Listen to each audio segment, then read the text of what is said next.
নমস্কার, কেমন আছো সবাই? আজকে রবিবার, দুপুর এখন 2টা বাজে। আজকে সকাল থেকেই বাড়িতে প্রচুর কাজ ছিল। আমার কয়েকদিন আগে যে বোনের ছেলে হয়েছিল তারই আজকে ষষ্ঠী সংস্কারের কাজ রয়েছে।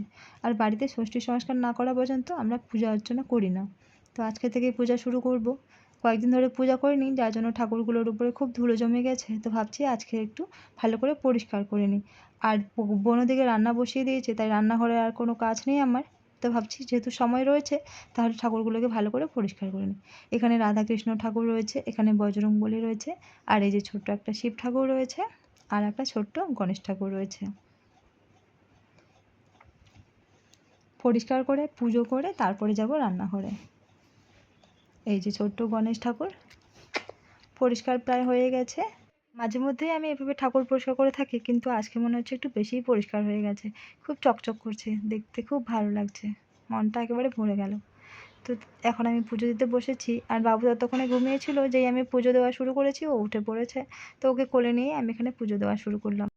দুপুর এখন 3টা বাজতে চললো, আজকে এখনও পর্যন্ত কিছু খাওয়া হয়নি। তো ভাবছি একবারে পুজো সেরে তারপরে রান্নাঘরে যাব। বাবুকে ওখানে একটু পুজো করে দিলাম।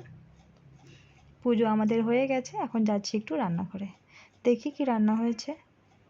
ঠিক আছে, ভিডিওটা তাহলে এখানে শেষ করছি। দেখা হচ্ছে পরের একটি ভিডিওতে। সবাই ভালো থাকবেন।